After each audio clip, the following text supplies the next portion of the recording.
ಪರೋ ಮಾತ್ರಯ ತನ್ವಾ ಪ್ರಧಾನ ನ ತೇ ಮಹಿತ್ವಮನ್ವಶ್ನುವಂತೆ ನ ತೇ ವಿಷ್ಣು ಜಾಯಮಾನೋ ನ ಜಾತಃ ದೇವಮಹಿಮ್ನಃ ಪರಮಂತಮಾಪ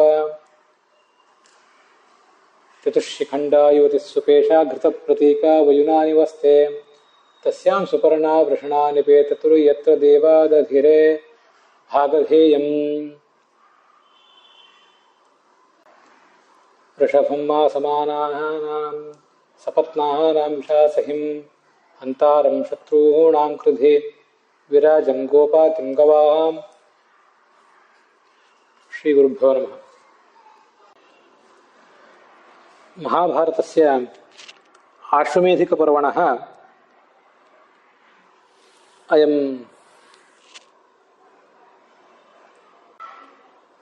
ಅದ್ಯ ಪ್ರವಿಶ್ಯಮಾನಃ ಭಾಗಃ 37-ಶತತಮಃ 137ನೇದು. ತತ್ರ ಅಧ್ಯಾಯ ಸಂಖ್ಯಾ ತಾವತ್ 7+100ತಮಃ.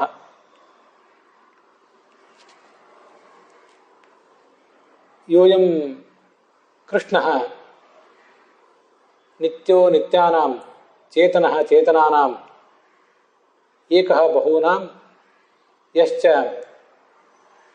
ಕಾಮಾನ್ ವಿದಧಾತಿ ಯಮೇನಂ ಆತ್ಮನಿ ಧೀರಾಃ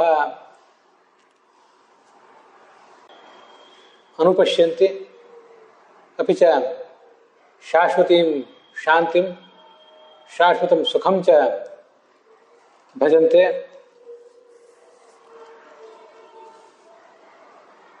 ಸಹ ಸರ್ವಭೂತಾತ್ಮ ಕೃಷ್ಣಃ ಸ್ವಾತ್ಮೀಯಾನ್ ಭಕ್ತಾನ್ ಪಾಂಡವಾನ್ ನೈಕವಿಧಾನ್ ಧರ್ಮಾನ್ ವೈಷ್ಣವಾನ್ ಉಪದಿದೇಶ. ತೇಷಾಂ ಮಧ್ಯೆ ಬ್ರಹ್ಮಹತ್ಯಾ ವಿಷಯಕಃ ಕಶ್ಚನ ಪ್ರಶ್ನಃ ಯಃ ಯುಧಿಷ್ಠಿರೇಣ ಪ್ರಾರಭ್ಯತ ಯಶ್ಚ ಅನುಪದಮೇವ ಕೃಷ್ಣೇನ ಭಗವತ ವ್ಯಾಕ್ರಿಯತ ಸೋಯಮದ್ಯ ಸಮಾಕರ್ಣ್ಯತೆ ಸರ್ವೈರಪಿ ಅಸ್ಮಾಭಿಃ. ಹೇ ದೇವ, ಹಿಂಸಾಮಕೃತ್ವ ಅಪಿ ಯಃ ಮನುಷ್ಯಃ ಬ್ರಹ್ಮಹತ್ಯಾ ಪಾಪಭಾಗಿ ಭವತಿ ತಾದೃಶಾನ್ ದೋಷಾನ್ ಮೇ ಅಶೇಷತಃ ವಕ್ತುಮರ್ಹಸಿ. ಬ್ರಹ್ಮಹತ್ಯಾ ದೋಷಕ್ಕೆ ಗುರಿಯಾಗಬೇಕಾದ್ರೆ ವಾಸ್ತವಿಕವಾಗಿಯೇ ಶಾಸ್ತ್ರದಲ್ಲಿ ತಿಳಿಸಿದಂತೆ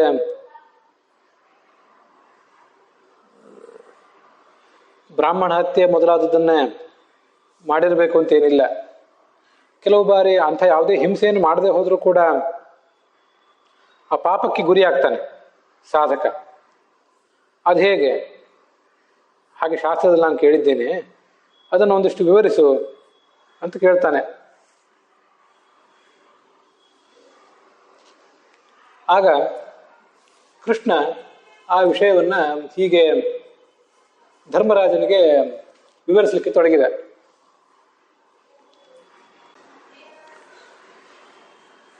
ಜೀವನಕ್ಕೆ ಯಾವುದೇ ಮಾರ್ಗ ಇಲ್ಲದೆ ಪರದಾಡ್ತಾ ಇರುವಂತಹ ಬ್ರಾಹ್ಮಣನೊಬ್ಬನನ್ನ ತಾನಾಗಿಯೇ ಕರೆದು ಆ ಬಳಿಕ ಅವನು ಬಂದಾಗ ಅದನ್ನ ಇಲ್ಲ ಅಂತ ಯಾರು ತಿರಸ್ಕಾರ ಮಾಡ್ತಾನಲ್ಲ ಅಂಥವನಿಗೆ ಬ್ರಹ್ಮಹತ್ಯಾ ದೋಷ. ಯಾವುದೇ ಶಸ್ತ್ರಾಸ್ತ್ರಗಳಿಂದ ತಲೆ ಕತ್ತರಿಸಿ ಹಿಂಸೆಯನ್ನು ಅವನು ಮಾಡಿಲ್ಲದೆ ಇರಬಹುದು, ಆದರೆ ಇದೊಂದು ದೊಡ್ಡ ಹಿಂಸೆನೇ. ಅದಲ್ಲದೆ ಈಗಾಗಲೇ ತನ್ನದೇ ಆದಂಥ ವೃತ್ತಿಯೊಂದನ್ನು ಯಾರು ಹೊಂದಿದ್ದಾನೆ, ಜೀವನ ವೃತ್ತಿಯನ್ನು ಹೊಂದಿದ್ದಾನೆ, ಆದರೆ ಆ ಜೀವನ ವೃತ್ತಿಗೆ ಈ ದುಷ್ಟನಾದವನು ಯಾರಾದರೂ ಒಬ್ಬ ಸಂಚಕಾರ ತಂದರೆ ಅದನ್ನು ಕೂಡ ಬ್ರಹ್ಮಹತ್ಯೆಗೆ ಸಮಾನವಾದದ್ದು ಅಂತಲೇ ವರ್ಣಿಸ್ತಾರೆ. ಒಂದು ಆಶ್ರಮದಲ್ಲಿ ಅಥವಾ ಮನೆಯಲ್ಲಿ, ಗ್ರಾಮದಲ್ಲಿ ಅಥವಾ ಪಟ್ಟಣದಲ್ಲಿ ಯಾವುದೋ ದ್ವೇಷದಿಂದ ಬೆಂಕಿ ಹಚ್ಚಿ ಅಲ್ಲಿದ್ದಂಥವರಿಗೆ ತೊಂದರೆ ಕೊಟ್ಟರೆ ಅಂಥವ್ರಿಗೂ ಬ್ರಹ್ಮಹತ್ಯಾ ದೋಷ ಇದೆ.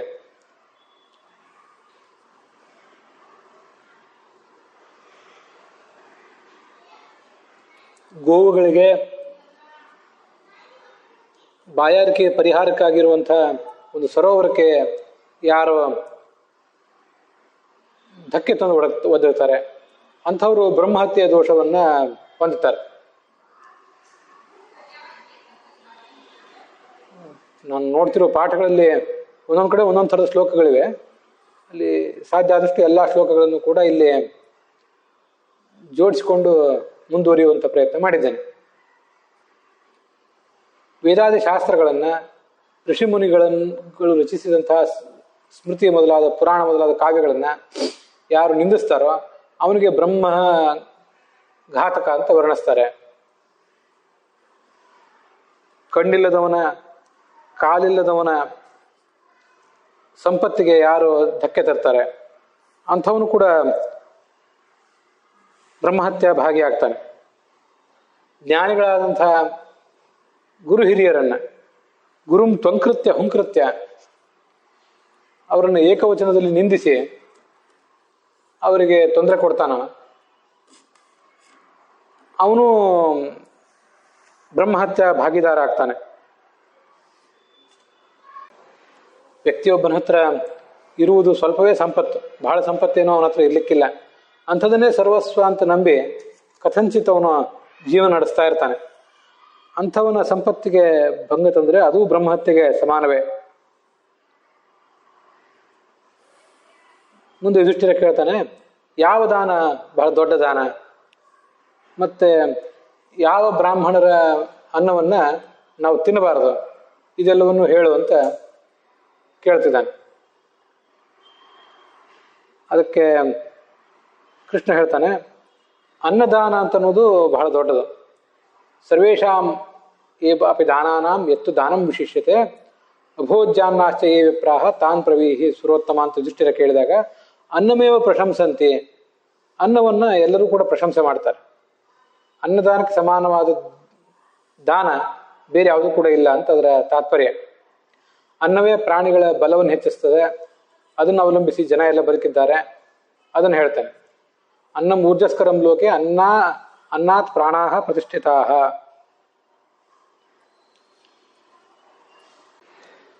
ಇಲ್ಲಿ ಅನ್ನದಲ್ಲೇ ನಮ್ಮ ತೇಜಸ್ಸೆಲ್ಲ ಇದೆ, ಅವೇ ನಮ್ಮ ಬಲವನ್ನು ಹೆಚ್ಚಿಸ್ತದೆ ಅನ್ನೋದು ನಾವು ತಿನ್ನುವಂಥ ಭೌತಿಕವಾದ ಅನ್ನ ಅಂತ ಒಂದರ್ಥ. ಇನ್ನೊಂದು, ಅನ್ನಂ ನನಿಂದ ತದ್ವ್ರತಂ ಅದ್ಯತೆ ಇತ್ತೀಚ ಭೂತಾನಿ ತಸ್ಮಾದ್ ಅನ್ನಂ ತದುಚ್ಯತೆ ಇತಿ ಅಂತ ಸ್ವಯಂ ಭಗವಂತನೇ ಅನ್ನ ಸ್ವರೂಪ. ಅವನನ್ನು ದಾನ ಮಾಡಬೇಕು, ಭಗವತ್ ತತ್ವವನ್ನ ಕೇಳಿದವರಿಗೆ ಉಪದೇಶ ಮಾಡಬೇಕು ಅಂತ ಅರ್ಥ. ದೀಕ್ಷಿತಸ್ಯ ಕದರ್ಯಸ್ಯ ಕ್ರುದ್ಧಸ್ಯ ನಿಕೃತಸ್ಯ ಚ, ಯಾರ ಅನ್ನ ತಿನ್ನಬಾರದು? ಯಜ್ಞದಲ್ಲಿ ದೀಕ್ಷಿತನಾದವನು, ಮತ್ತೆ ಜಿಪುಣನಾದವನು, ಕೋಪಿಷ್ಠ, ಶಾಪಗ್ರಸ್ತ, ನಪುಂಸಕ, ಪಂಕ್ತಿ ಭೇದ ಮಾಡುವಂಥವನು, ಚಿಕಿತ್ಸಕ, ಶೂದ್ರ ಸ್ತ್ರೀಯಲ್ಲಿ ಕ್ಷತ್ರಿಯನಿಂದ ಹುಟ್ಟಿದಂಥವನು, ಅಶೌಚದಲ್ಲಿ ಇದ್ದಂಥ ವ್ಯಕ್ತಿ, ಇವರು ಯಾರ ಅನ್ನವನ್ನು ಕೂಡ ಸ್ವೀಕರಿಸಬಾರದು. ಶತ್ರುವಿನ ಮತ್ತು ಪತಿತರ ಅನ್ನವನ್ನು ಕೂಡ ತಿನ್ನಬಾರದು. ಚಾಡಿ ಹೇಳುವವರು, ಯಜ್ಞದ ಫಲವನ್ನ ಮಾರುವಂಥವ್ರು, ಸ್ವಾರ್ಥಕ್ಕಾಗಿ ಯಜ್ಞಗಳನ್ನು ಮಾಡಿಸಿ ಅದರ ಫಲವನ್ನ ಮತ್ತೊಬ್ಬರಿಗೆ ಮಾರುವಂಥವ್ರು, ನರ್ತಕರು, ನಟರು, ಯಾರು ಮಾಡಿದಂಥ ಉಪಕಾರವನ್ನು ಸ್ಮರಿಸುವುದಿಲ್ವೋ ಅಂಥವರ ಅನ್ನ, ನಿಷಾದರು, ಅಕ್ಕಸಾಲಿಗರು, ವೀಣೆಯನ್ನು ಬಾರಿಸಿಕೊಂಡು ವೀಣೆಯನ್ನು ನುಡಿಸಿ ಜೀವನ ನಡೆಸುವಂಥವರು, ಆಯುಧಗಳನ್ನು ಮಾರುವಂಥವರು, ಹೆಂಗಸಿಗೆ ಅಡಿಯಾಳಾಗಿರುವಂಥವ್ರು ಅಂತ ಸ್ತ್ರೀ ಜಿತ ಅಂತ ಅದನ್ನ ವರ್ಣಿಸ್ತಾರೆ.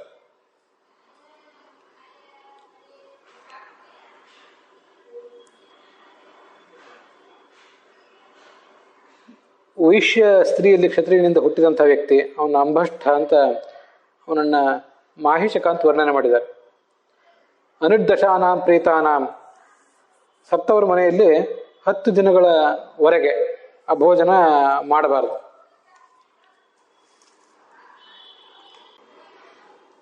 ಅವರ ಬಂಧುಗಳು ಅವ್ರು ಮಾತ್ರ ಅಲ್ಲಿ ಭೋಜನ ಮಾಡಬೇಕು.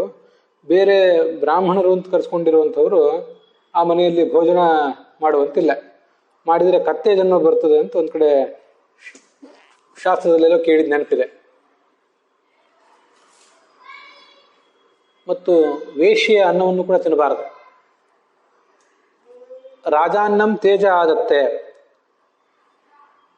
ಶೂದ್ರಾನ್ನಂ ಬ್ರಹ್ಮವರ್ಚಸಂ, ಆಯುಷ್ ಸುವರ್ಣಕಾರಾನ್ನಂ ಯಶಶ್ಚರ್ಮ ವಿಕ್ರಂತಿನಃ ಅಂತ.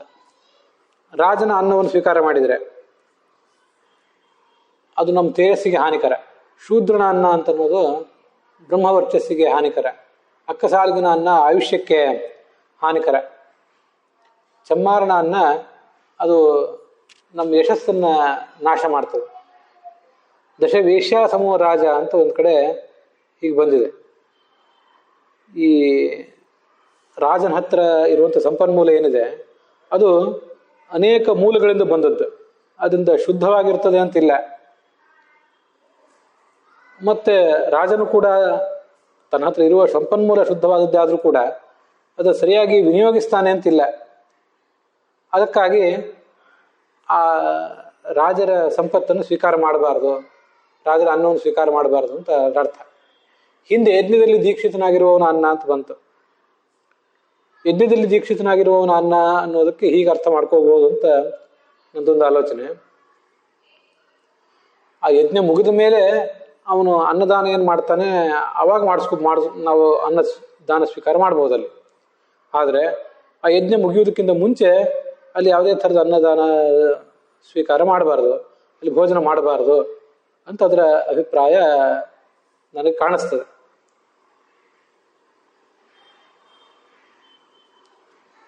ರಾಜನ ಮನೆಯಲ್ಲಿ ಅನ್ನ ತಿಂದರೆ ಅದು ಪಾಪ ಏನೂ ಬರಲಿಕ್ಕಿಲ್ಲ, ಆದರೆ ಖಂಡಿತವಾಗಿಯೂ ಅದು ತೇಜಸ್ಸಿಗೆ ಹಾನಿಕರ ಅಂತ ಇಷ್ಟ ಅರ್ಥ ತಿಳ್ಕೋಬಹುದು.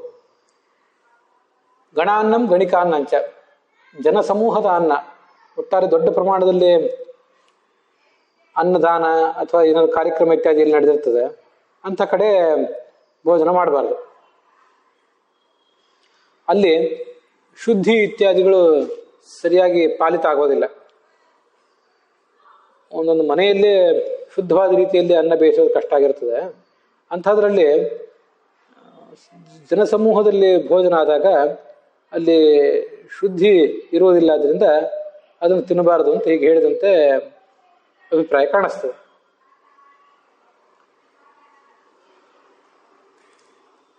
ಗಣಿಕಾನ್ನ, ವೇಶ್ಯ ಅನ್ನವೂ ಕೂಡ ದೂಷ್ಯನೆ. ವೈದ್ಯನ ಅನ್ನ ಏನಿದೆ ಅದು ಕಿವಿಗೆ ಸಮಾನ ಅಂತ ಅದನ್ನು ವರ್ಣಿಸ್ತಾರೆ.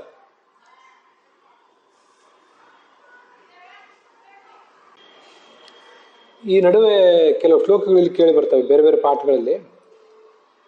ಹೊಗಳು ಭಟ್ಟರ ಮನೆಯ ಅನ್ನವನ್ನ, ಜೂಜ ಕ್ರೀಡೆ ಆಡುವವರ ಮನೆಯ ಅನ್ನವನ್ನ, ಜೂಜಿನ ವಿಷಯದಲ್ಲಿ ನಿಷ್ಣಾತರಾದವರ ಅಣ್ಣ, ಹಿರಿಯ ಅಣ್ಣ ಇನ್ನೂ ಮದುವೆ ಆಗಿಲ್ಲದೆ ಇದ್ದಾಗ ತಾನು ಮೊದಲು ಮದುವೆ ಮಾಡಿಕೊಂಡಂಥ ತಮ್ಮನ ಮನೆಯ ಅಣ್ಣ, ಅಣ್ಣ ಮರಣ ಹೊಂದಿದ ನಂತರ ತಮ್ಮ ಪರಿವೇತ್ರ ಆಗುವುದರಿಂದ ಇದನ್ನ ಮತ್ತೊಂದ್ಸರಿ ಗಮನಿಸಿ. ಹಿರಿಯ ಅಣ್ಣ ಮದುವೆ ಆಗಿಲ್ಲದೆ ಇದ್ದಾಗ ತಾನೇ ಮೊದಲು ಮದುವೆ ಮಾಡಿಕೊಂಡಂಥ ತಮ್ಮನನ್ನ ಪರಿವೇತ್ತ ಅಂತ ಕರೀತಾರೆ. ಅವನ ಮನೆಯ ಅನ್ನವನ್ನ ಭೋಜನ ಮಾಡಬಾರ್ದು. ಹಾಗೇನೆ ಅನುವಾದ ಮಾಡಿರುವುದನ್ನು ಗಮನಿಸಿ. ಅಣ್ಣ ಮರಣ ಹೊಂದಿದ ಬಳಿಕ ತಮ್ಮ ಪರಿವೇತ್ರ ಆಗಿ ಬಡಿಸುವಂಥ ಅವನ ಅನ್ನವನ್ನು ಕೂಡ ಸ್ವೀಕಾರ ಮಾಡಬಾರದು ಅಂತಿಷ್ಟು ಅಲ್ಲಿ ಪಾಠ ಕಂಡು ಬರ್ತದೆ. ಇಷ್ಟು ಅನುವಾದ. ಹಾಗಾದ್ರೆ ತಮ್ಮನ ಮದುವೆ ಆಗಿದೆ, ಆದ್ರೆ ಅಣ್ಣಂದು ಇನ್ನೂ ಮದುವೆ ಆಗಿಲ್ಲ. ಆಗ ತಮ್ಮ ಪರಿವೇತ್ತ ಅಂತ ಕರೆಸ್ಕೋತಾನೆ. ಅವನ ಮನೆಯ ಅನ್ನವನ್ನು ಕೂಡ ಭೋಜನ ಮಾಡಬಾರ್ದು. ಅಣ್ಣನ ಮರಣ ಆದಮೇಲೆ ತಮ್ಮ ಬಡಿಸುವ ಅನ್ನವನ್ನು ಕೂಡ ಊಟ ಮಾಡಬಾರ್ದು ಅಂತ ಇಷ್ಟು ಅನುವಾದ ಇದೆ. ಈ ಅನುವಾದವೇ ತಪ್ಪಾಗಿದೆ. ಅದು ಮೂಲಭೂತವಂತಹ ಲಕ್ಷಾಲಂಕಾರ ಅಂತೂ ತಪ್ಪ ಇದ್ದೇ ಇದೆ, ಅದನ್ನು ನಾನು ಮುಂದೆ ತೋರಿಸ್ತೇನೆ.